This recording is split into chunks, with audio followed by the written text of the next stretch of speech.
My mom stomped on the glass at her wedding, didn't take my dad's last name, and routinely interfered with my enjoyment of rom-coms by pointing out when women had no agency. I've aspired to follow in her footsteps, questioning gender traditions and looking for ways to undermine patriarchal assumptions.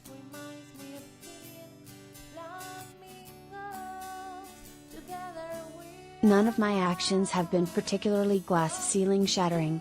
Picking a blue peg to drive my car in the game of life didn't close the wage gap. Requesting Hot Wheels instead of a Barbie at McDonald's didn't guarantee anyone safe, legal abortions. But I grew accustomed to the contrary choice.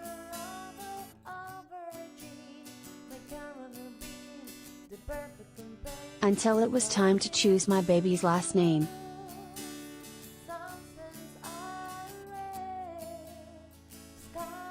I love when partners combine last names into a portmanteau or hyphenate them. But I married a man whose last name won't combine with mine in any palatable way. After saying I do, we each stuck with our given last names, and when I became pregnant, we had a decision to make.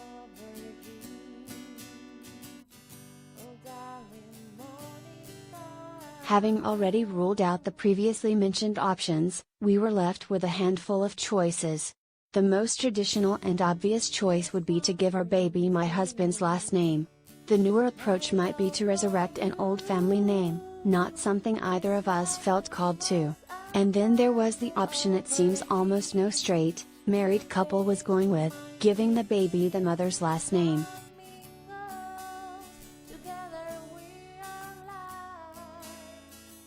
My husband was always open to giving our baby my last name.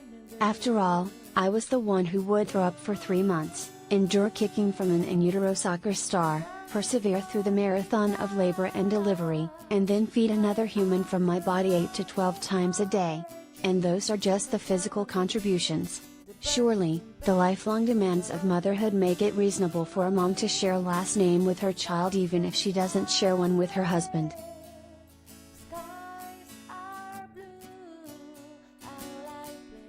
But I was uncharacteristically hesitant.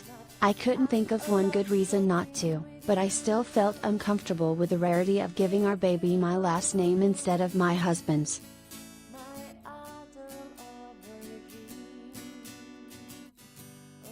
No matter how my partner and I arrived at our decision, I knew that making this choice for our family would be a statement. I love to undermine the patriarchy, but was it appropriate to use someone else's birth certificate to take this nominal stance? My baby's name wasn't a Happy Meal toy.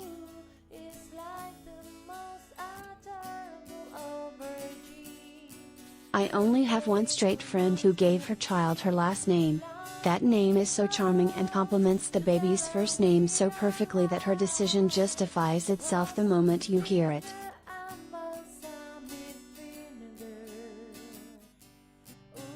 By contrast, my last name is somehow both a boring single syllable and completely impossible to pronounce. My life has been a field study on what verbal gymnastics will get the pharmacist to find my prescription on the first try.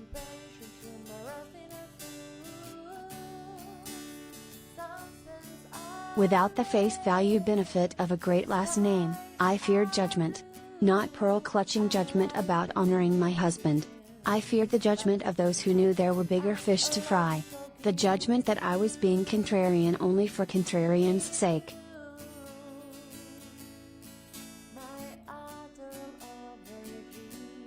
A last name should be a simple personal preference, as open and arbitrary as playing with cars or dolls.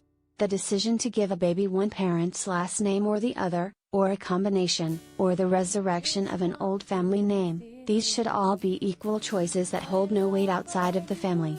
But for now, when it comes to heterosexual parents, a mom's last name gets quizzical responses, even the demand for an explanation. A dad's last name doesn't get noticed at all.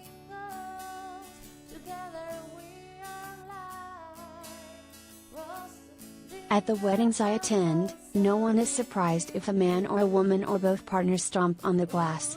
I know more women who have kept their last names after marriage than women who have taken their husbands'.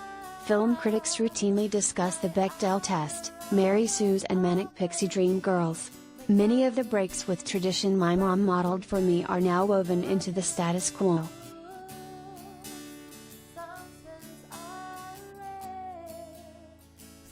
So why have the conventions of naming children been so slow to shift?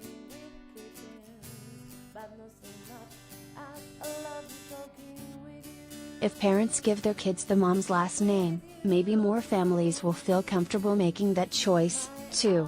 Eventually, that choice will be rendered neutral alongside all the other options. And that neutrality, that's what will give families real choices to make.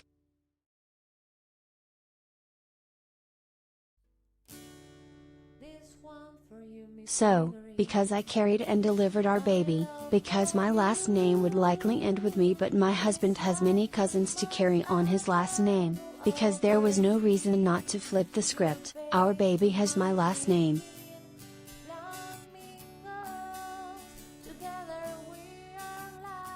When we shared our choice, we got a few questions about why. Our best and most honest response was really, why not? I hope that for my child, the distinction is a source of pride, the way my mother's small breaks with tradition have always been for me. I look forward to seeing what norms they break for their own children.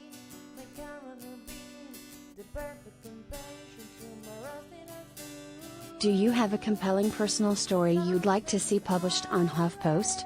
Find out what we're looking for here and send us a pitch.